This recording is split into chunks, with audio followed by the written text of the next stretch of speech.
Hello student. Today we will study about the next topic, that is epididymis functions and sperm maturation. जब हम testis के अंदर spermatogenesis होती है, spermatozoa जो है वो रेटी टेस्टिस से होता हुआ वास डिफरेंस से होता हुआ एपिडाइडिमिस में पहुंचता है। तो एपिडाइडिमिस का जो मेन फंक्शन हम पढ़ते आए हैं वो है स्टोरेज एंड मैचुरेशन। स्पर्म की यहाँ पर स्टोरेज रहती है और मैचुरेशन होता है, और फिर जो है वो वास डिफरेंस के अंदर जो है वो मूव करता है। तो यही स्ट्रक्चर और यही फंक्शन जो हम पढ़ने जा रहे हैं। तो सबसे पहले हमें पता होना चाहिए एपिडाइडिमिस का स्ट्रक्चर। एपिडाइडिमिस जो कि बहुत ही एसेंशियल कंपोनेंट है मेल रिप्रोडक्टिव सिस्टम का, ठीक है, उस ट्रैक के अंदर जो है एपिडाइडिमिस जो है इम्पोर्टेंट रोल प्ले करता है। ये वो जगह होती है जहाँ पर स्पर्म्स को जो है टेम्परेरीली स्टोर किया जाता है और वहाँ पर उनकी मैचुरेशन होती है before their discharge into the ductus difference.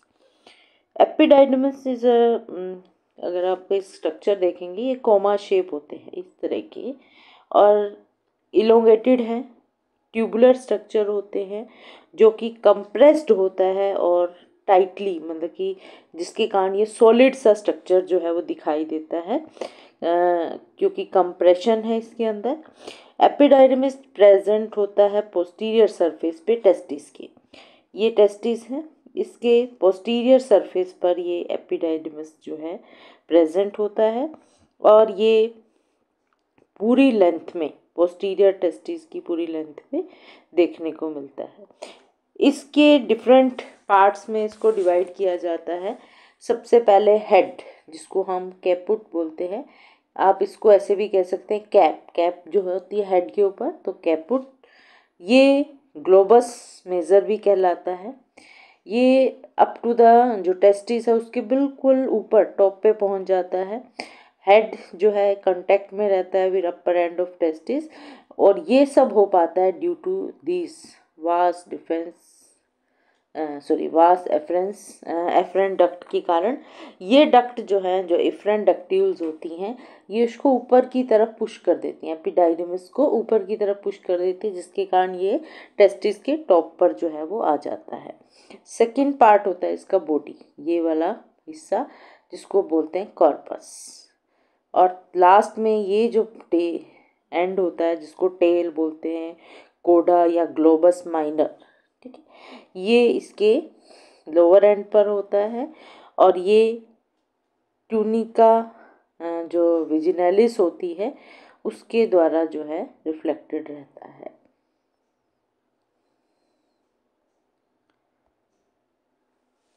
इसके अलावा सीरस मेम्ब्रेन है जो कि लेटरल सरफेस को कवर करती हैं हेड टेल ऑफ एपिडाइडिमिस।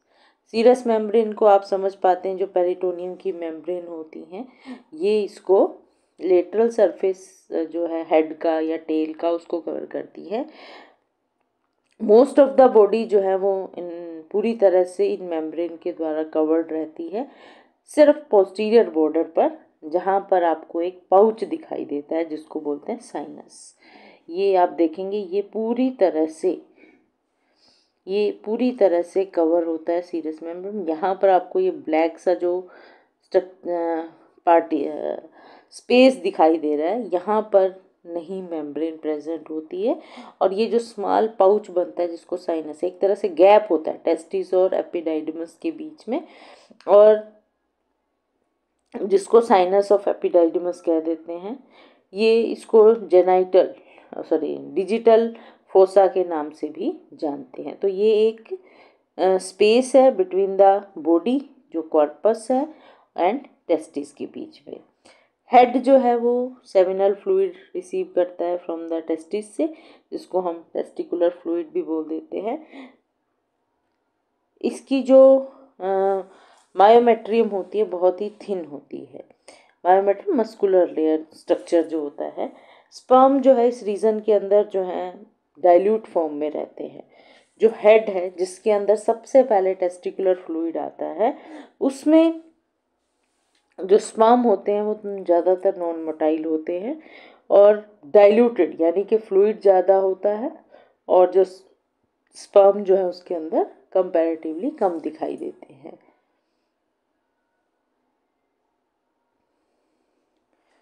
फिर आती है टेल।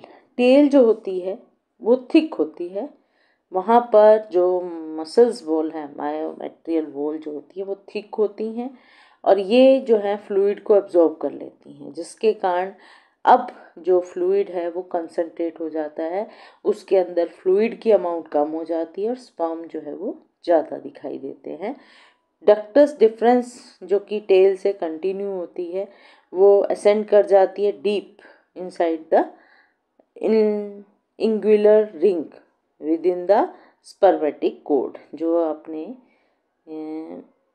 ये देखिए, ये जो है ये स्पर्मेटिक कोड है,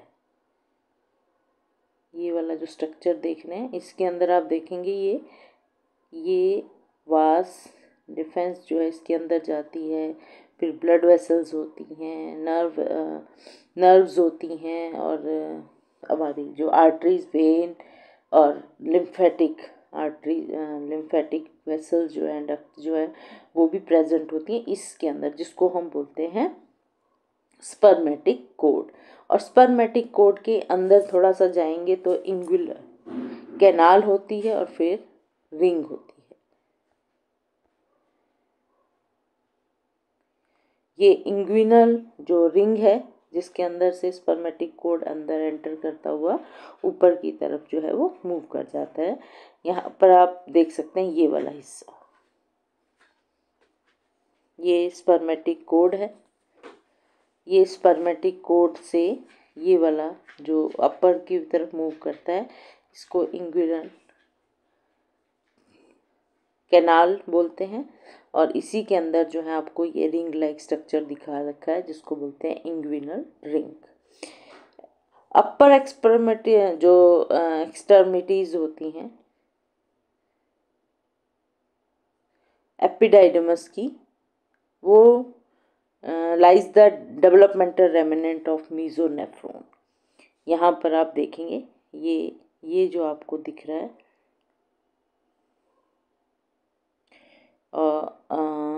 अपेंडिक्स ऑफ एपिडाइडिमस, ये वो जगह है जो रेड सी आपको डॉट दिख रही है जहाँ पर मीजोनेफ्रॉन जो है, जब हमने देखा कि जब डेवलपमेंट होती है प्रोनेफ्रॉन, मीजोनेफ्रॉन, मेटानेफ्रॉन जो है वो बनते हैं, तो सबसे पहले प्रोनेफ्रॉन बनते हैं, वो डीजनरेट हो जाते हैं, मीजोनेफ्रॉन जो है गोनड के अंदर जो है ट्रांसफ़र हो जाते हैं, मेटानेफ्रॉन जो है वो किडनी बना लेती है।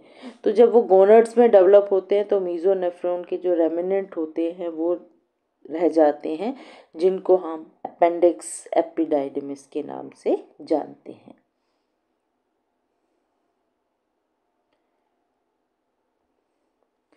फिर आता है डक्ट्स।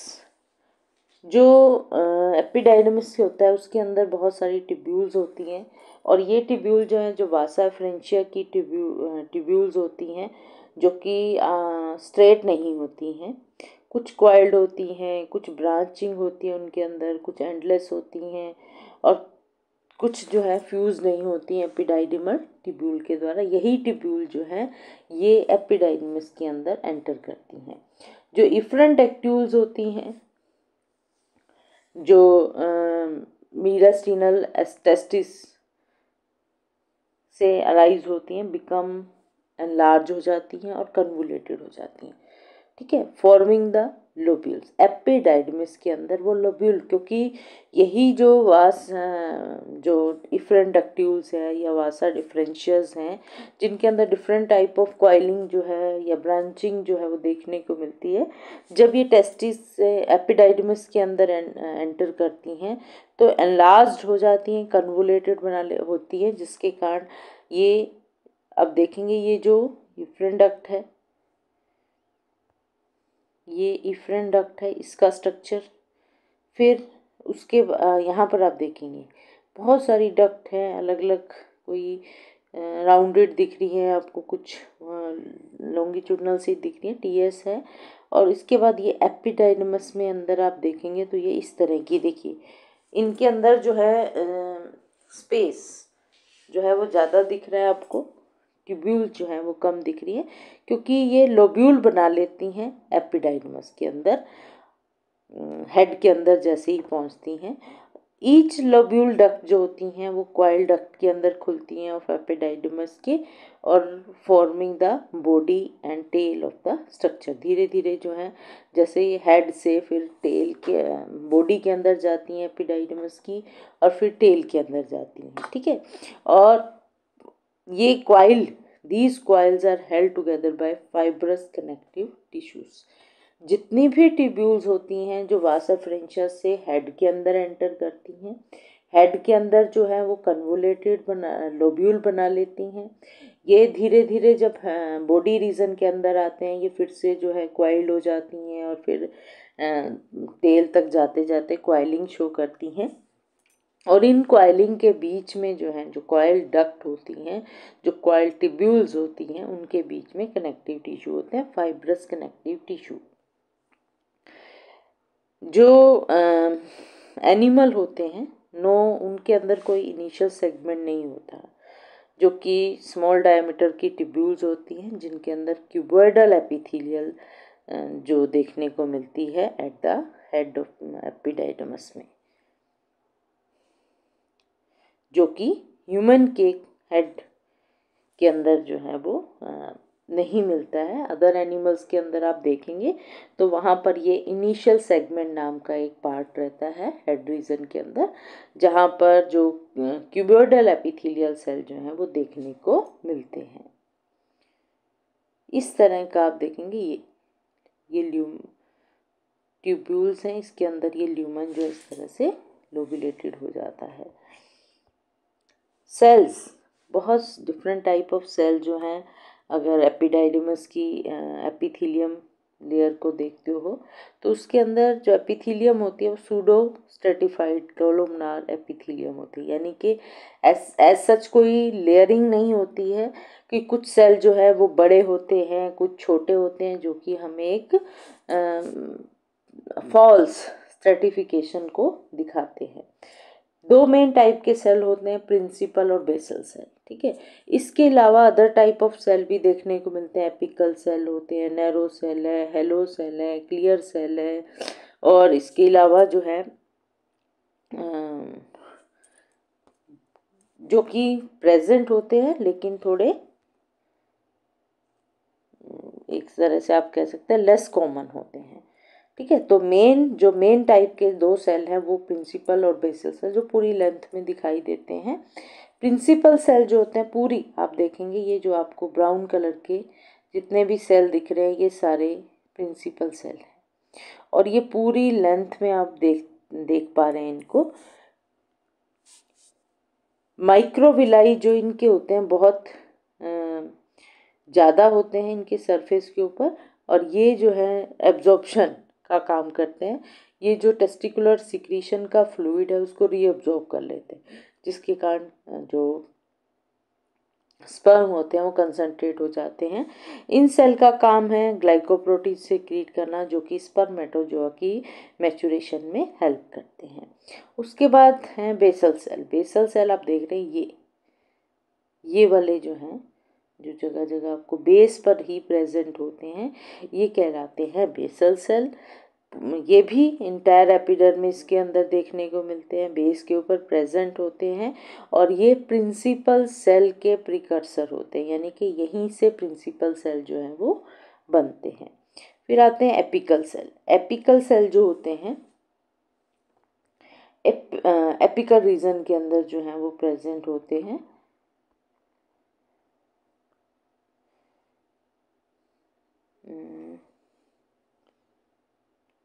ठीक है, ये एपिकल सेल जो होती हैं ये ज़्यादातर हेड रीजन के अंदर होते हैं, और इसके अंदर जो है माइटोकॉन्ड्रिया जो है ज़्यादा प्रेजेंट होता है।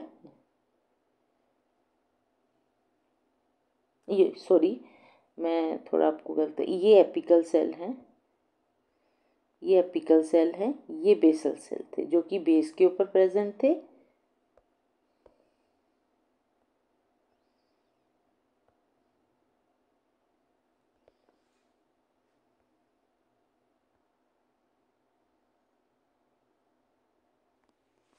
ठीक है।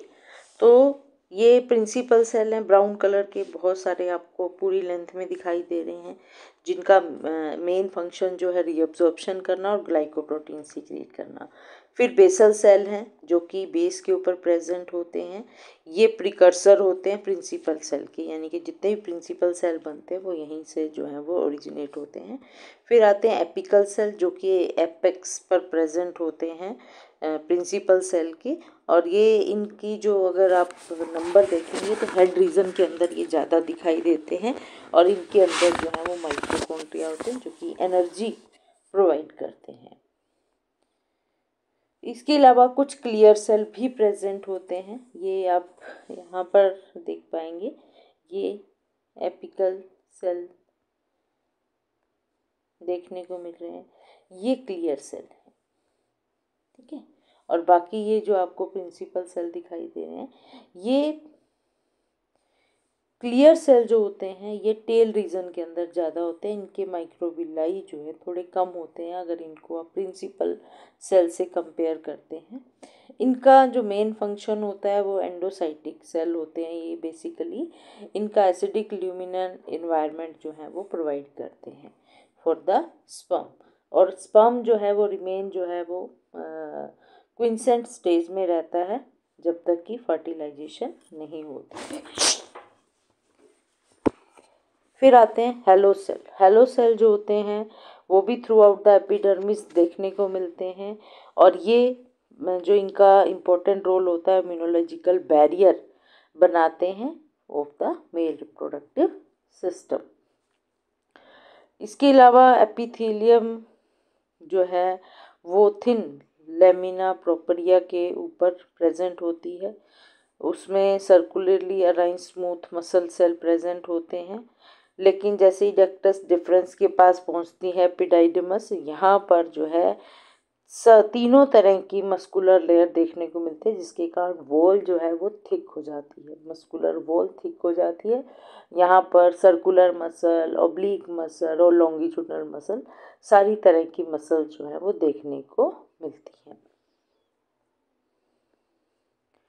ब्लड सप्लाई एपिडाइडमस के अंदर जो है एक स्पेशल अपनी ब्लड सप्लाई रहती है, ये ब्लड सप्लाई वही होती है जो टेस्टिस को जो टेस्टिकुलर आर्टरीज है, जो अपने स्पर्मेटिक कोड में देखा था ना कि ब्लड वेसल्स होती हैं और लिम्फेटिक वेसल्स होती हैं, नर्व्स प्रेजेंट होती है, तो वही जो अयोटा से ब्लड सप्लाई होती है वो क्या करती है, पहले जो है कुछ टेस्टिस के अंदर चली जाती है, कुछ एपिडर्मिस के अंदर जो है वो सप्लाई कर देती हैं।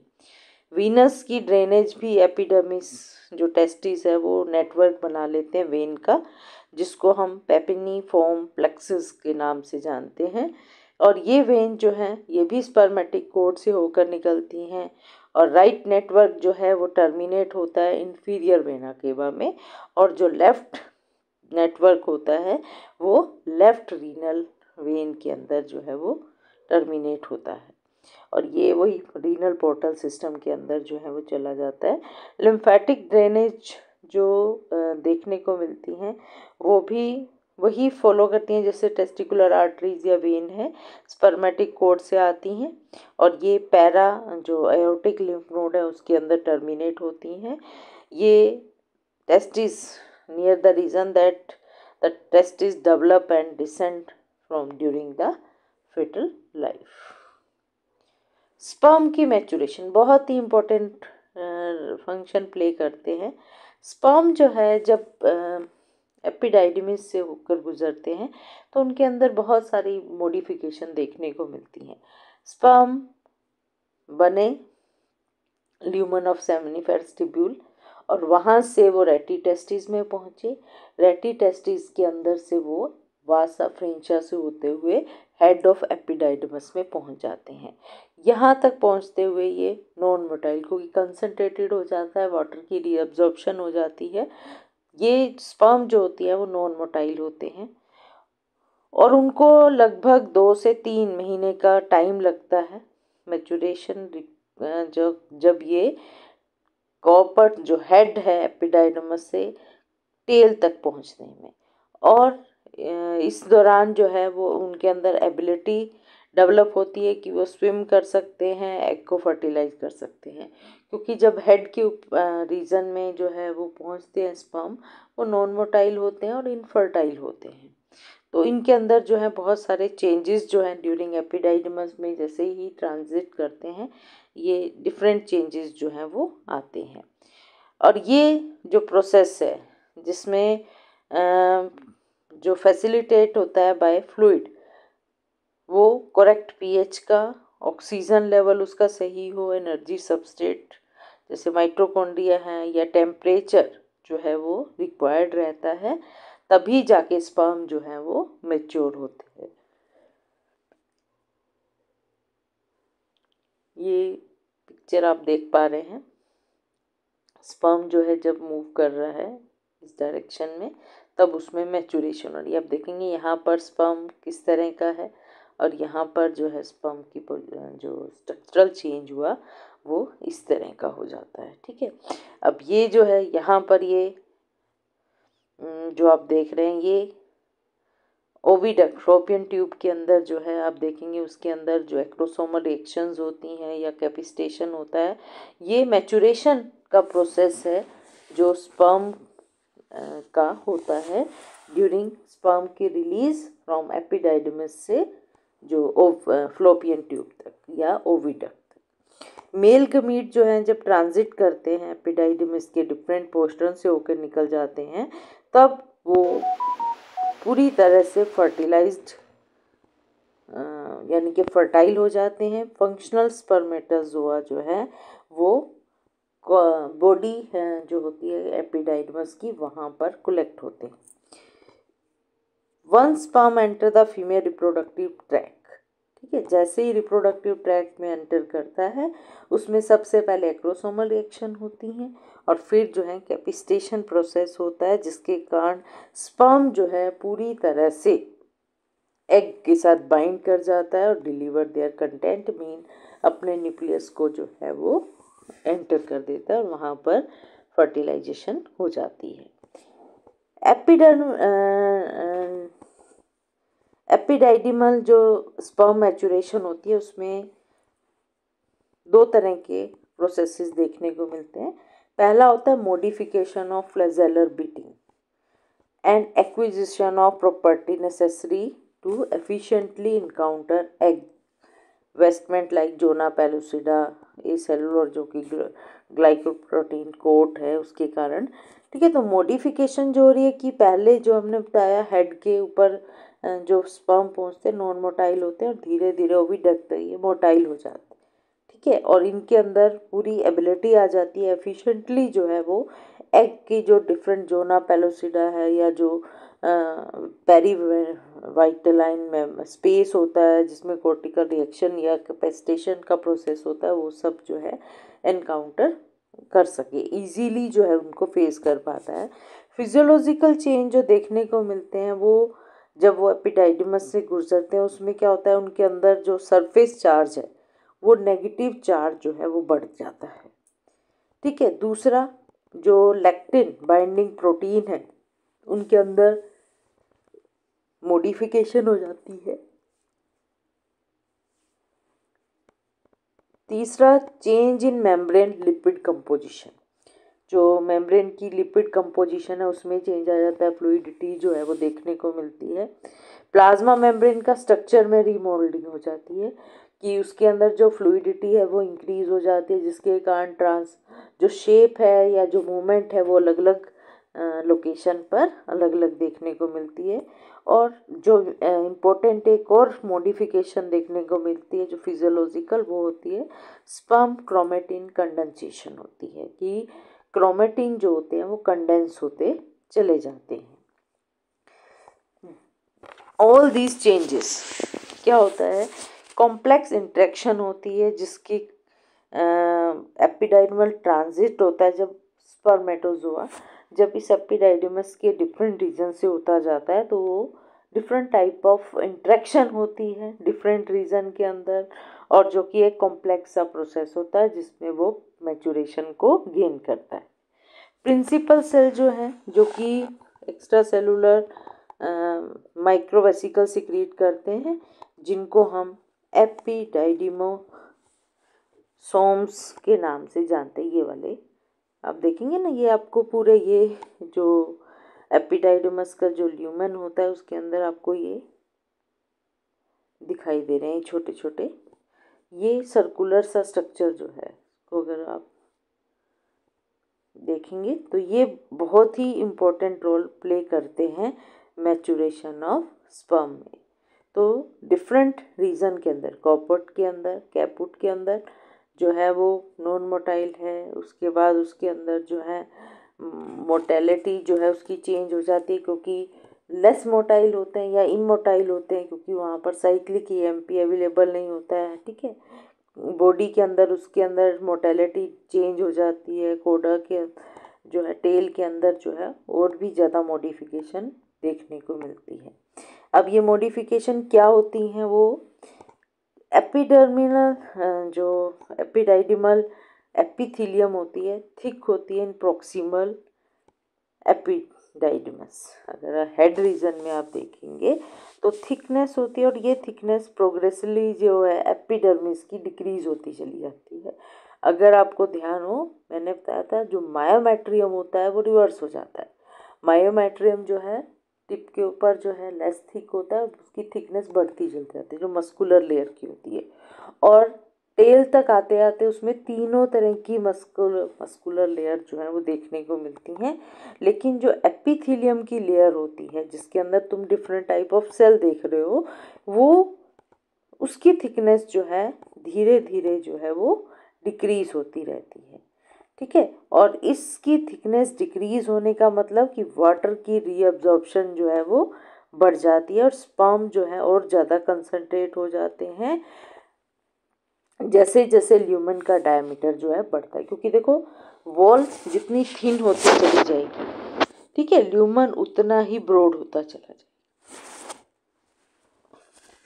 अब क्या क्या मैचुरेशन जो है देखने को मिलती है, सबसे पहले हेड में, कैपुट में आप देखेंगे स्पर्म जो होते हैं वो नॉन मोटाइल होते हैं। ठीक है, क्यों? क्योंकि साइक्लिक एएमपी अवेलेबल नहीं होता जो कि मोटेलिटी के लिए रिक्वायर्ड होता है। इनफर्टाइल होते हैं, इनकी फर्टिलिटी 0 के बराबर होती है। जो प्रॉक्सिमल साइटोप्लाज्मिक ड्रॉपलेट जो है वो प्रॉक्सिमल पोजीशन पे होते हैं। स्वोलन एक्रोसोम, एक्रोसोम जो है स्पर्म का वो थोड़ा स्वोलन दिखाई देता है। जो लो डाइसल्फाइड क्रॉस लिंकिंग, अगर आपको ध्यान हो डीएनए क्रोमोसोम्स के अंदर जो है वो डाइसल्फाइड बॉन्ड बनते हैं जिसके कारण वो कंडेंस होते चले जाते हैं। ठीक है, जो क्रोमेटिन की कंपैक्टेशन है वो उसके लिए रिस्पॉन्सिबल होता है। तो क्योंकि यहाँ पर लो डाइसल्फाइड लिंकेज है तो जो क्रोमेटिन है, जो क्रोमोसोम है वो कंडेंस फॉर्म में प्रेजेंट नहीं है। डिफेंस रिस्पॉन्स थोड़ा बहुत देखने को मिलता है यहाँ पर। और प्लाज्मा मेम्ब्रेन की फ्लूइडिटी, फ्लूइडिटी मैंने पहले ही बताया, इसके अंदर जो है कि जो मेम्ब्रेन है वो किस तरह से अपनी शेप को जो है वो चेंज कर लेती है जब टेम्परेचर या अदर चीज़ें जो है वो देखने को जो क्या बोलते हैं टेम्परेचर वेरी करता है। ठीक है, जिसके कारण जो है उसकी जो लिपिड कंटेंट होता है उसके अंदर जो है वो चेंज आता है, और शेप जो है वो चेंज हो जाती है, मूवमेंट चेंज हो जाती है डिफरेंट कंडीशन के अंदर। ठीक है, और ये यहाँ पर जो फ्लूइडिटी है प्लाज्मा मेम्ब्रेन की वो लो होती है। ठीक है, ये डिफरेंट कंडीशन जो है स्पर्म के अंदर जो है मॉडिफिकेशन जो देखने को मिलेगी, ये तो देखिए हेड रीजन के अंदर है। अब जैसे ही वो बॉडी में पहुंचता है एपिडाइडिमस की, अब उसके अंदर और चेंज आ गए, स्पर्म जो है मोटाइल हो गया, मोटाइल हो गया, उसकी फर्टिलिटी जो है वो थोड़ी बढ़ जाती है। जो साइटोप्लाज्मिक ड्रॉपलेट थी जो कि पहले प्रॉक्सिमल एंड पर थी, अब वो डिस्टल एंड पर आ जाती है। लेस स्वॉलन एक्रोसोम की थिकनेस जो है वो थोड़ी कम हो जाती है। डाइसल्फाइड जो क्रॉस लिंकिंग होती है जिसके कारण कम जो क्रोमेटिन कंडेंसेशन देखने को मिलती है वो थोड़ी बढ़ जाती है, ठीक है, यानी कि कंडेंसेशन होनी शुरू हो जाती है। डिफेंस रिस्पॉन्सेज दिखाई देते हैं। लो प्लाज्मा मेम्ब्रेन फ्लूइडिटी जो है, अब वो बहुत थोड़ी सी फ्लूइडिटी देखने को मिलती है। अब जो है उस साइड से वो बाइंड कर सकता है, स्पर्म के अंदर अब थोड़ी सी इतनी एबिलिटी आ गई है कि वो उस साइड से बाइंड कर सकता है। कोडा जब टेल तक पहुंचते हैं यही स्पर्म, तो अब इनकी नॉर्मल मोटिलिटी हो जाती है, नॉर्मल जो है मूवमेंट दिखाते हैं, क्योंकि अब जो है इनकी फिर से डाइल्यूशन होना शुरू हो जाता है। स्पर्म की स्टोरेज होती है टेल के अंदर, फर्टाइल स्पर्म रहते हैं। इनका जो साइटोप्लाज्मिक ड्रॉपलेट है वो या तो डिस्टल पे ही रहता है या फिर एब्सेंट होता है। स्पर्म जो होते हैं यहाँ पर क्विसेंट स्टेज के अंदर होते हैं, क्योंकि पीएच जो है वो थोड़ा एसिडिक पीएच हो जाता है। एक्रोसोम और ज़्यादा कंडेंस हो जाते हैं, क्योंकि जो डाइसल्फाइड क्रॉस लिंकिंग जो है वो बहुत ज़्यादा हो जाती है। डिफेंस रिस्पॉन्स यहाँ पर भी ये दिखाता है, स्पर्म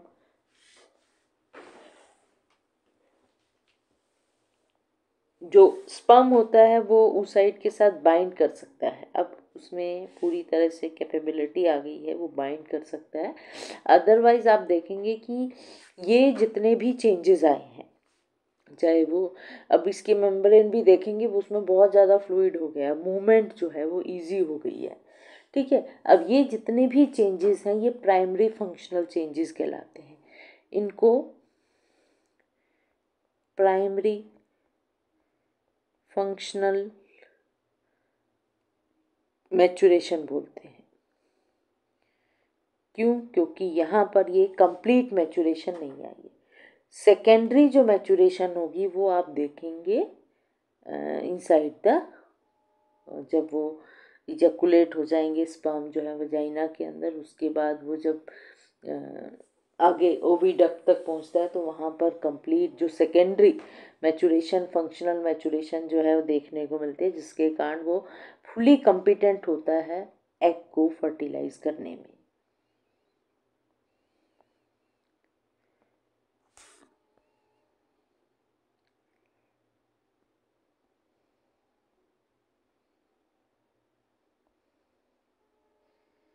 तो ये था आपका मैचुरेशन ऑफ स्पर्म इन एपिडाइडिमस।